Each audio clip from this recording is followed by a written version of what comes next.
As she sat watching the world go by, something caught her eye. It wasn't so much its color or shape, but the way it was moving. She squinted to see if she could better understand what it was and where it was going, but it didn't help. As she continued to stare into the distance, she didn't understand why this uneasiness was building inside her body.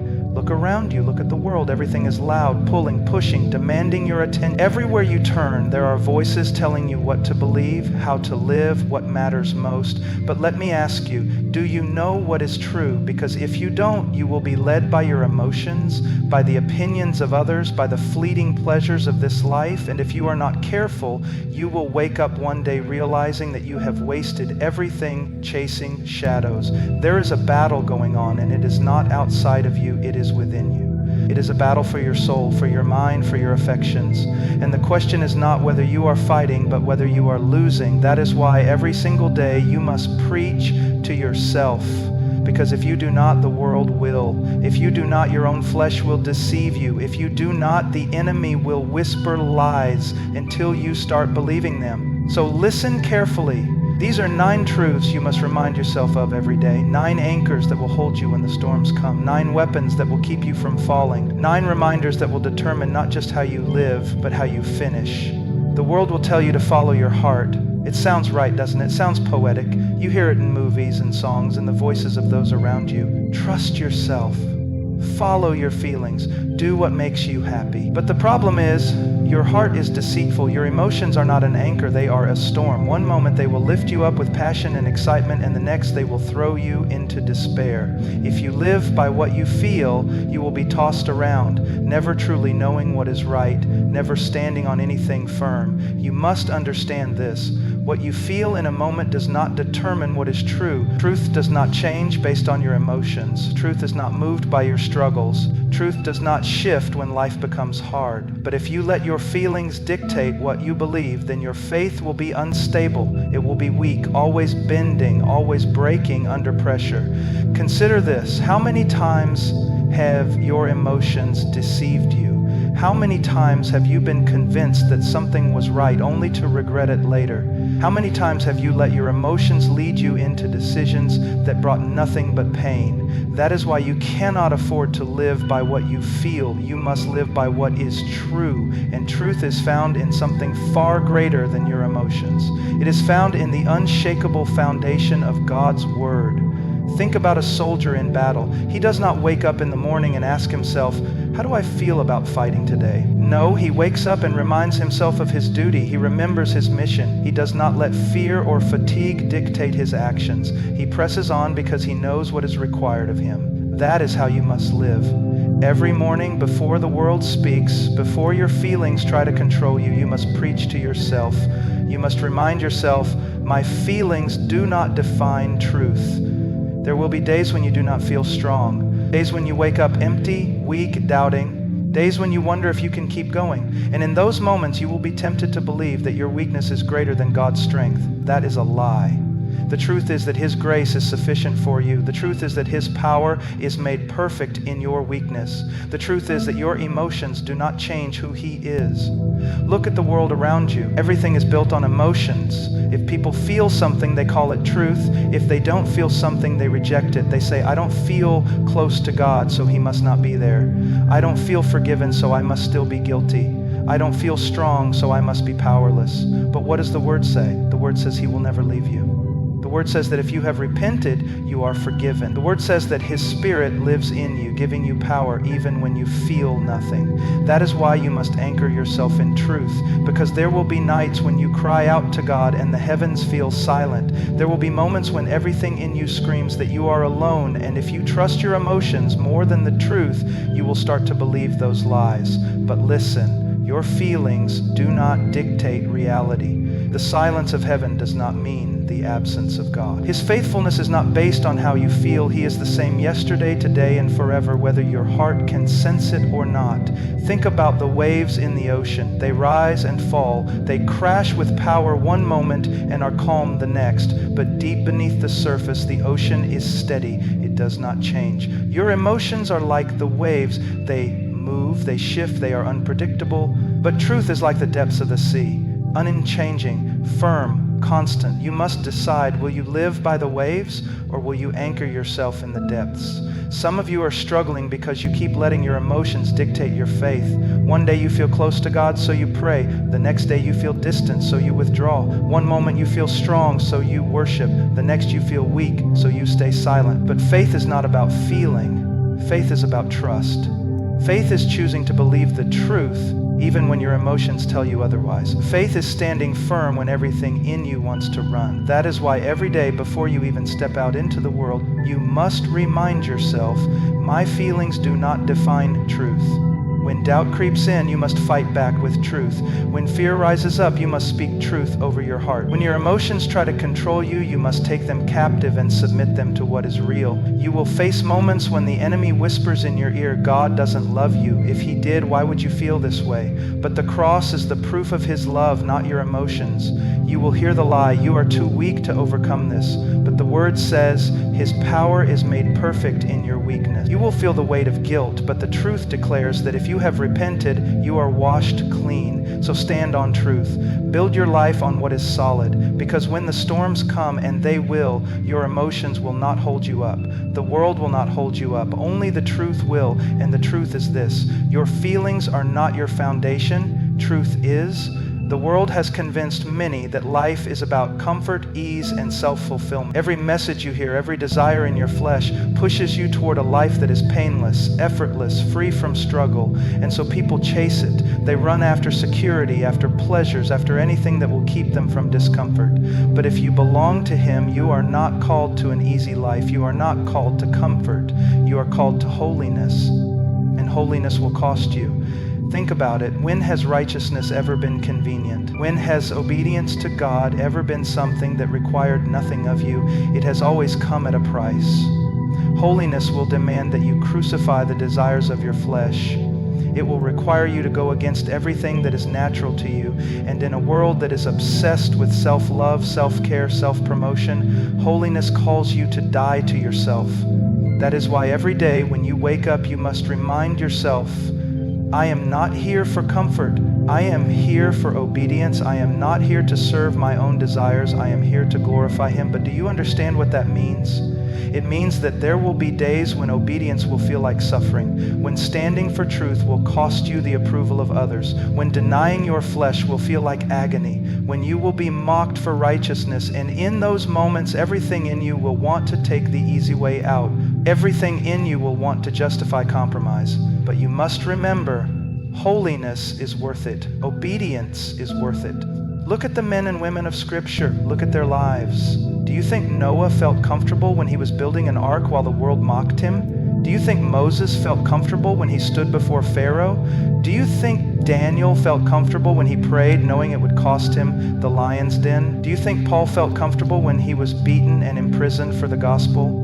They did not choose the easy road. They chose obedience. They chose holiness, and they did not regret it. But that is not how most live today. Today, people want both. They want the benefits of obedience without the cost. They want holiness as long as it does not interfere with their comfort. But that is not how it works. You cannot serve two masters. You cannot love the world and love him. You cannot walk in righteousness while holding on to your sin. Some of you have been battling with this. You want to live for God, but you are afraid of what it will cost. You are afraid of the discomfort. You are afraid of what people will think. You are afraid of the pain of denying yourself. But let me ask you, what is more important? Your comfort or your soul? Your pleasure or his glory? The approval of people or the approval of God? Every single day you will be faced with choices. Will you obey even when it is hard? Will you walk in holiness even when it hurts? Or will you take the easy road? And do not be deceived. The easy road is a lie. The path of comfort, the path of compromise may feel good for a moment, but it leads to destruction. The enemy will whisper, just take the easy way, just compromise a little, no one will know, no one will care. But what does it matter if the whole world approves of you and yet your soul is in danger? What does it matter if your life is filled with ease and yet you are drifting away from him? You must decide now, before the temptation comes, before the trial comes, before the pressure comes, you must settle it in your heart. Holiness is worth any cost, and I tell you, it will cost you. It may cost you friendships. It may cost you opportunities. It may cost you comfort, wealth, status. It may cost you your reputation. It may cost you your life, but it is worth it, because there is nothing greater than knowing Him. Nothing greater than walking in obedience, nothing greater than being found faithful. And listen, you will not always feel strong. You will not always feel capable of choosing righteousness. Some days you will feel weary. Some days you will feel like giving up. Some days you will wonder if it is worth it. And that is when you must remember He is enough. His grace is enough. His strength is enough. You do not walk this road alone. He sustains you. He empowers you. He carries you through. Do you understand that holiness is not just about what you avoid? It is not just about staying away from sin. It is about being set apart. It is about belonging fully to Him. It is about loving Him more than you love your own life. The world does not understand this. They will look at you and say, "Why do you live this way? Why do you deny yourself? Why do you give up so much?" And they will not understand because they do not know the treasure that you have found.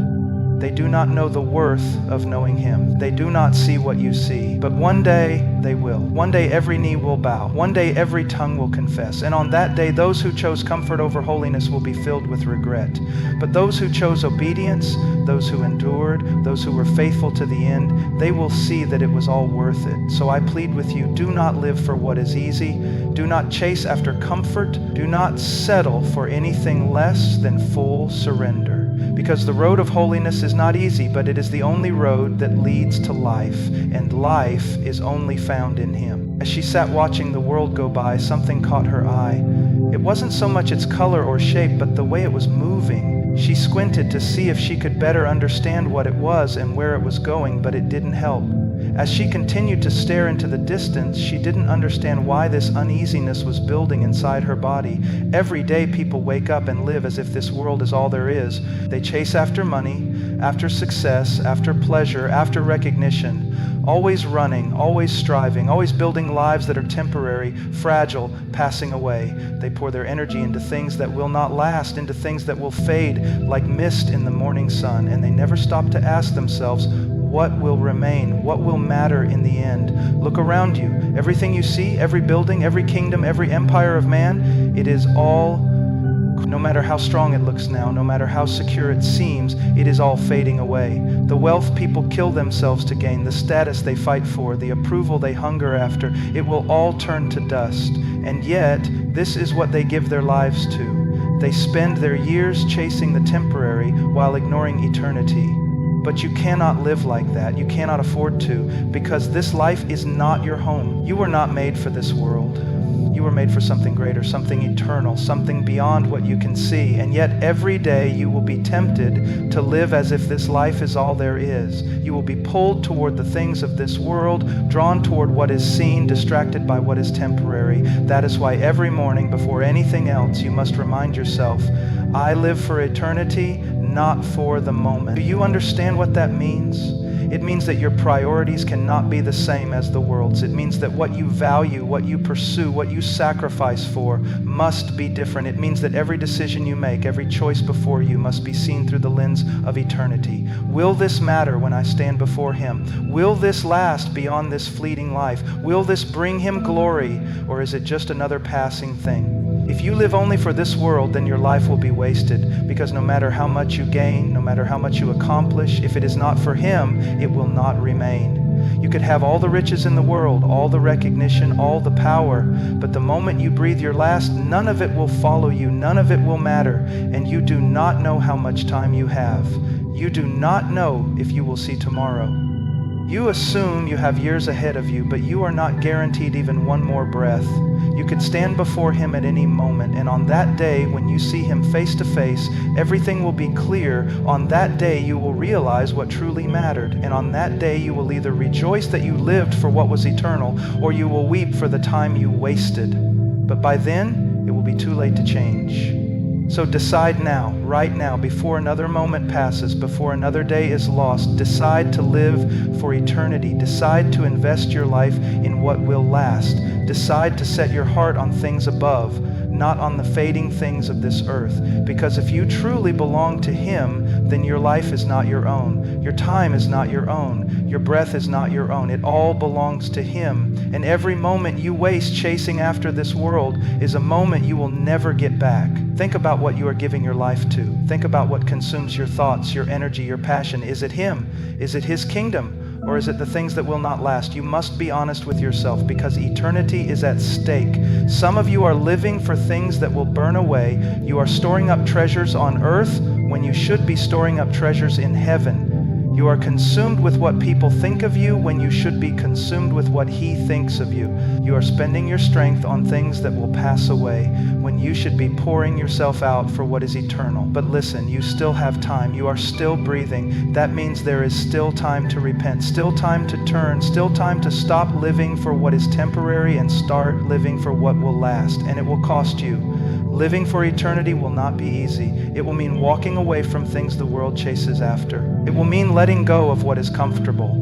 It will mean being misunderstood, mocked, opposed, because when you no longer live for this world will not understand you. When you stop chasing after its treasures, it will call you foolish. When you set your eyes on eternity, people will think you are wasting your life, but they do not see what you see. They do not know what you know. They do not understand that when everything fades away, the only thing that will matter is Him. The only thing that will remain is what was done for His glory. So you must choose. You must choose between the moment and eternity. You must choose between what is seen and what is unseen. You must choose between what is easy and what is right. And that choice must be made every single day, because every day the world will try to pull you back. Every day it will tempt you to settle, to compromise, to give in to comfort, to chase after what is temporary.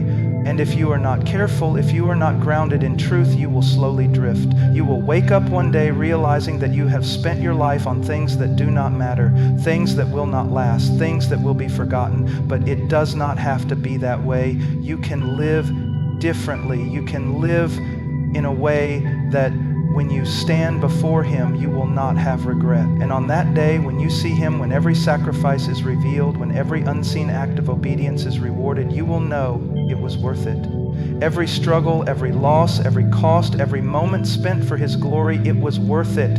There is a lie that has been repeated so many times that people believe it without question. It sounds good, it feels right, it even seems logical, and yet it is a deception that has destroyed countless souls. The lie is this: I am a good person. You hear it everywhere. People say it to themselves for comfort. They say it when they compare themselves to others. At least I'm not like them. At least I don't do what they do. I try my best. I do good things. I help people. I'm not perfect, but I'm not that bad either. But that is not the standard. That is not the measure of righteousness. You are not judged by how you compare to other people. You are judged by how you compare to Him, to His holiness, His perfection, His absolute righteousness. And next to that, no one is good, not one. Every day before anything else, you must remind yourself, I am not good. I need grace. Because the moment you start believing you are good, you stop seeing your need for Him. The moment you start thinking you are righteous on your own, you stop clinging to the cross. And the moment you stop clinging to the cross, you start to drift toward destruction. Look at the world. Look at how people justify themselves. They point to their deeds, their works, their efforts. They say, I go to church. I give to the poor. I try my best. Surely that is enough. But it is not enough. It never will be. Because no amount of goodness, no amount of effort, no amount of trying can erase even a single sin. If you stood in a courtroom guilty of breaking the law and you told the judge, but I've done so many good things, would that change the verdict? Would your good deeds erase your crime? No, because the law is not based on how many good things you have done. It is based on whether or not you are guilty, and every single one of us is guilty. Every single one of us has broken the law of God. Every single one of us has broken the law of God. Every single one of us deserves judgment. That is why grace is not just important, it is everything. It is the only hope. It is the only way. If you could be good enough, if you could earn righteousness, then the cross would not have been necessary. But the cross was necessary because you were not just imperfect, you were dead in sin, you were lost, you were hopeless, and only through His grace, only through His blood could you be made right. But here is the danger. Many people accept that truth once and then they forget it. They come to Him for salvation, but but then they live as if they do not need His grace every single day. They start thinking that their performance keeps them in His favor, that their own righteousness sustains them, and slowly they begin to trust in themselves rather than in Him. That is why you must remind yourself daily, I am not good, I need grace. You need grace just as much today as the day you first believed. You need grace not just to save you, but to sustain you. Because without Him you fall. Without Him you are nothing. Without Him your best efforts are worthless. And listen, this truth should not bring you despair. It should not leave you feeling defeated. It should fill you with gratitude, because He does not leave you in your weakness. He does not abandon you in your need. He gives grace freely. He gives strength freely. He covers you, holds you, carries you, not because you have earned it, not because you deserve it, but because He is good. Do you understand what that means? It means you do not have to strive to prove yourself. You do not have to exhaust yourself trying to earn His love. You do not have to carry the crushing weight of trying to be good enough, because you never will be, but He is enough. His righteousness covers you. His mercy sustains you. His grace is your only hope. And if you truly understand that, it will change everything. It will change the way you see yourself. It will break your pride. It will destroy your self-righteousness. It will strip away the illusion that you are strong on your own. And in its place, it will produce humility. It will produce worship. It will produce a life that no longer boasts in itself, but in Him. Some of you have been struggling because you have been trying to live the Christian life in your own strength. You have been trying to fight sin by your own willpower. You have been trying to serve God while still trusting in yourself. And it is exhausting, isn't it? It is crushing, because you were never meant to do this in your own strength. You were never meant to rely on yourself. That is why every morning before you do anything else, you must remind yourself, I am not good, I need grace. The moment you forget that, pride creeps in. The moment you forget that, you start thinking that your strength is enough. The moment you forget that, you stop running to Him. And the moment you stop running to Him, you start to fall. But when you live in this truth, when you wake up each day knowing your need for Him, when you walk in the awareness that without Him you can do nothing, it changes everything. It keeps you dependent. It keeps you humble. It keeps you close to Him. And that is exactly where you need to be, and nothing else will matter.